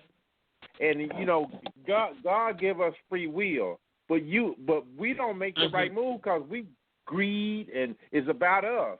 But if you go out of your way to take care of your neighbor, which looks like a bad move, you're gonna win every time. People don't understand it because success is a paradox. It's the opposite of what you think. Now, when I told you my friend who won $1 million in New York, when he gave away the Queen for free, everybody in the audience said, "Wow, that's a bad move." No, it's not. He who gives his life up shall gain his life. Go out of your way for your neighbor, and you watch what God do for you. I can tell you how it happened in my own life. I bought this lady lunch one time. I didn't know her from Adam, but I bought her lunch. Next thing I know, the lady who I bought the lunch to, nominated me for this CNN thing. I ended up getting money behind it, got all kind of mirror just because of that. See, cause and effect. The sooner you give, the sooner you get to have. The sooner you give, the sooner you get to have a and people don't get that. People don't understand the paradox of life. Success is a paradox. You got to give, not to get, and what you give will come back multiplied. I believe that. I mean, I know that for a fact that you're going to reap what you sow, whether it's good or whether it's bad. I totally, truly believe that. And, I'm experiencing it in my own life and in my giving and reaping for so many years. And so I know that what you're saying is absolutely true. There's always a cause and an effect. And I just love how tonight has gone. I really appreciate you guys. And but I still believe that we need our, for those who don't know, our family owns a security business, and it's over 20-plus years old. And, we have operated at national level, federal level. We provide armed and unarmed security guards. We do training. We believe in protecting our community. And as I said, we've been in business over 20-plus years. But I say this to say that we have to be out there and be a part of protecting our own community, and that God has given us the ability through my brother who has been a sheriff. So we are you would say they call us officers of the court or whatever they call us. But we're part of the team to protect. And so don't think one time that I am opposed to not protect our community through police. We have my nephew is a chief of police in a city in the state of Michigan, and he has a great police force. So don't think one time that I'm against police. No, I'm not. But we have our own private conversation. And, we know what's going on up there. But, I can say that he is running a absolute great police force. And, he has white, he has black on his, who are underneath him. And I say like he's one of the nation's best. My brother, one who would take a kid home, he would take him home. He would. One of the things that he would not want to do would be to help to create a record for a young black person or a white person or anyone, period. So don't think one time that I'm against protection, because I'm not. This is our business. We provide security from the Super Bowl, to universities, to university events, to the neighborhood. Like at every level of the government, we provide security for. And I don't know. I know Anetta's on the phone. She has an awesome program that is going to, that is awarding what we call the unsung heroes. And so, don't think one time that I'm against any of this, but I do 100,000% believe that we can protect our own neighborhood simply because I know what my brother can do. I know what we've done with our business over the past 21 plus years. I'm trying to think, because he worked in the he was a police officer, then he was a sheriff, and all of this in the state of Michigan and Indiana. And like I said, I got a nephew who's also right now currently as we speak chief of police. And so they know what goes on the inside. Okay? So that's all I got to say. They know what goes on the inside and also agree that there should be programs and that there is absolutely too much money going into the police department that is killing us. The police department that is part of the criminal system. Okay, we got 8 minutes. I got to give you, I know we got, do we have any questions, Jason? Do we have any more questions? No, we don't. We don't. Okay, so I want to give our, okay, so everybody get ready. Orrin, I love you so much. You know that already. Dr. Tatum, James Cannon, Annetta, all of my support. You know how much I love you guys. So, I just have to say I love you, I love you, I love you, I love you. Okay, so now, just in case, we end up, got 8 minutes left.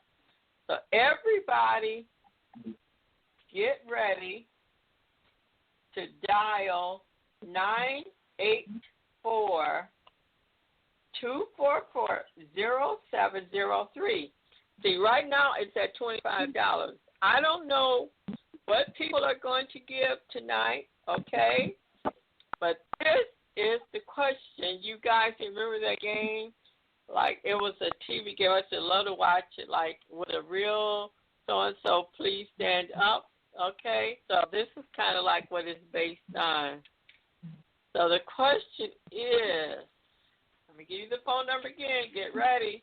Because the very first one who dials the number is going to win with the right question, with the right answer. You got the right answer, okay? And it's real easy. I'll say that, okay? 984-244-0703. Okay. Who are we? Remember, your $25 or whatever amount it ends up being, it's gotta be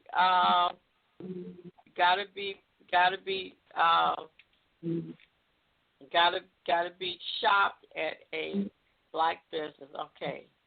Here's the question. Here it is. Here we go. Who are we? We led Africa for 4.5 centuries. We looted their raw materials. Then we told lies that the Africans are good for nothing. In the name of religion, we destroyed their culture. And after being made rich at their expense, we now steal, listen to this now, we steal their brains through miseducation and propaganda to prevent them from enacting black retribution against us. I'm going to read it one more time. We've led Africa for 4.5 centuries. We looted their raw materials. Then we told lies that the Africans are good for nothing. In the name of religion, we destroyed their culture. And after being made rich at their expense, We now today, steal their brains through miseducation and propaganda to prevent them from enacting black retribution against us. Who are we? Okay, the first person who texts in the correct answer will win our prize. Okay, and you will text that answer to Jason. What's that number? 984-244-0703. We've got 4 minutes. I want Orrin to come in and give us our last, wrap it up for us tonight, okay? Orrin? Okay. Yes, ma'am, I'm here. Can you hear me? Yes, I can hear you just fine. I'm going to close it out with a poem. And this poem is called Be Someone. My company is called Be Someone. I came up with the name Be Someone because Abraham Lincoln, his mother, her last words on the planet for Abraham Lincoln was be someone. And even though Abraham Lincoln had failed many times from the public office, Abraham Lincoln took those 2 words, be someone, all the way to the White House and became 16th president of the United States. And so this poem is called Be Someone, and it goes like this. Being the best is a major quest. Don't get upset if you fail your first test. Try again and learn from within. Set your goals high and believe that you can. Stay focused and on track. Associate with positive people and don't look back. Believe in yourself. Think before you act. Keep a positive attitude and get all the facts. Your mind is a pearl. You can change the world. Be someone. So that's my little poem. That's my message to you. And I let people know that my name is Orrin C. Hudson. The C is for checkmate. Checkmate means you win. And it's not over until you win. Thank you so very, very, very much. And then if you're still there, please give us phone numbers. We've only got a few seconds left, actually. The phone numbers and the website again. Thank you so much, Ms. Orrin. I love you so much. Thank you enough. Go ahead, Annetta. You've got like great 1 show minute. tonight. Thank you so much. Thank you so much. Am I on? Hello? Am I on? Yes, we're here. We can hear you. Am I on? Okay, I'm sorry. It's Incredible. That's with the letter N, CREDIBLE, Incredible400years.com. Please go there, leave us a message, email us. There's an info at Incredible400years.com. And you can also reach us toll free at 833-400-400-years. Okay, so go ahead and reach out to us. We'd love to hear from you and keep us posted with what you're doing in your communities as we, again, are collaborating all across the country. Thank you so much again for listening to our live podcast tonight. And if you have any additional questions, reach out to us. Thank you so much.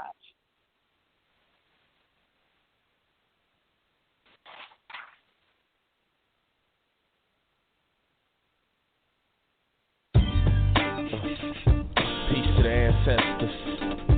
Yes. Peace to Dr. Cornel West. Yes. Peace to the movement.